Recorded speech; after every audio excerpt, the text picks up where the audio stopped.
హల్లెలూయా. యేసుక్రీస్తు నామములో అందరికీ హృదయపూర్వక వందనములు. ప్రత్యేకమైన సమయంలో ప్రత్యేకమైన రోజు యొక్క వాగ్దానంతో మీ ముందుకు వచ్చినాను. దేవుడు ఈరోజు మనకు అనుగ్రహించిన వాగ్దానము ద్వితీయోపదేశ కాండము 28వ అధ్యాయము 3వ వచనము. నీవు పట్టణంలో దీవించబడదవు, పొలములో దీవించబడదవు. హల్లెలూయా. ఈ వాగ్దానం ద్వారా మనం దీవించబడును గాక. ఈ వాగ్దానం ద్వారా మనం ఆశీర్వదించబడును గాక. ఆమేన్. మనం ప్రార్థించిన సమస్తాన్ని, మనం అడిగిన సమస్తాన్ని పొందుకున్న విశ్వాసంతో మనం ప్రార్థించాలి.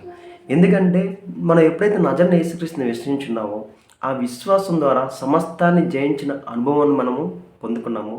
ఎందుకంటే సమస్తం జయించిన వాడు నజరైన యేసుక్రీస్తు, సమస్తం మీద అధికారం కలిగిన వాడు నజరైన యేసుక్రీస్తు.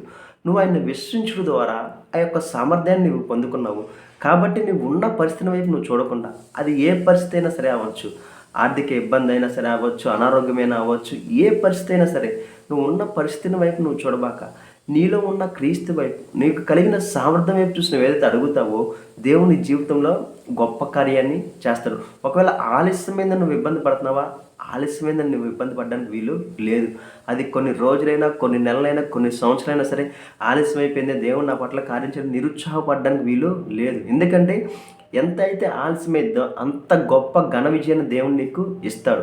నీ విశ్వాస సామర్థ్యము, నువ్వు సమృద్ధిలో ఉన్నప్పుడు అలాగే ఉండాలి. నువ్వు నష్టంలో, ఒకవేళ ఏదైనా నష్టంలో ఉన్న పరిస్థితిలో నువ్వు ఉన్నావు అనుకో, అప్పుడు కూడా నీ విశ్వాస సామర్థ్యం దేవుడు నన్ను ఈ పరిస్థితులను బయటకు తీసుకొస్తాడు. నువ్వు ఎప్పుడైతే ఆ విశ్వాసం కలిగి ఉంటావో దేవుడు అత్యధికంగా నిన్ను దీవిస్తాడు.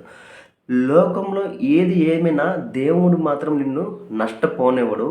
దేవుడు నీకు ప్రమాదము కలగజేయడు. ఎందుకంటే నువ్వు ఆయన మీద ఆధారపడి ఉన్నావు కాబట్టి దేవుడు ప్రతి విషయంలో నిన్ను విడిపిస్తాడు.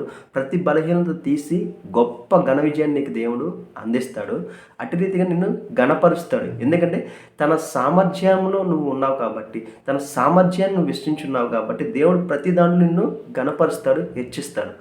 ఈరోజు నువ్వు ఏదైతే అడుగుతున్నావో, నీ ఉద్యోగంలో ప్రమోషన్ అయినా అవ్వచ్చు, నీ అనారోగ్యం విడుదలైనా అవ్వచ్చు, నీ ఆర్థిక సమృద్ధి గురించి అయినా అవ్వచ్చు, కుటుంబ సమస్యలో దేనికైనా సమాధానం గురించి అయినా అవ్వచ్చు, ప్రతిదానికి దేవునికి సమాధానం ఇచ్చునుగాక. ఈరోజు నువ్వు ప్రార్థించే ప్రతిదీ నువ్వు పొందుకొనును గాక. ఆమేన్.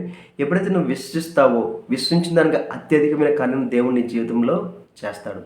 ఈరోజు ఈ వాగ్దానం ద్వారా నువ్వు దీవించబడును గాక. ఈ యొక్క వాగ్దాన ఫలాన్ని మీరు అనుభవించును గాక. ఆమేన్. ప్రార్థించుకుందామా? స్తోత్రం మహోన్నతమైన దేవ, నీకే వందనాలు, స్తోత్రాలు చెల్లించుకున్నాం తండ్రి. ఇచ్చిన వాగ్దానం బట్టి నీకే కోట్ల స్తోత్రాలు చెల్లించుకున్నాం తండ్రి. ప్రతి ప్రయాణంలో మీరే తోడని నడిపించిందండి. ప్రతి అప్పు తండ్రి ఇదిగో తండ్రి తొలగిపోనుగా కానీ ప్రవచిస్తాం తండ్రి. ఇదిగో తండ్రి ఆర్థిక ఇబ్బంది, ఆర్థిక సమృద్ధిగా మారునుగా కానీ ప్రవచిస్తాం తండ్రి. నీ మీద విశ్వాసం ఉంచుగా తండ్రి సమస్తం సాధ్యపరుస్తున్నావు తండ్రి. లోకానికి అసాధ్యం తండ్రి, నీకు సమస్తమును సాధ్యమే తండ్రి. నీ వైపు చూసి తండ్రి ఎవరు ఏదైతే అడుగుతున్నారో తండ్రి, అడిగిన సమస్తం పొందుకునుగా కానీ ప్రవచిస్తున్నాం తండ్రి. కావాల్సిన ప్రతి ఒక్కరికి కావాల్సిన ప్రతి ఒక్క సహాయాన్ని అందచేయమని నజరేయుడైన యేసుక్రీస్తు నామములో అడిగి వేడుకుంటున్నాం తండ్రి. ఆమేన్. అందరికీ హృదయపూర్వక వందనాలు.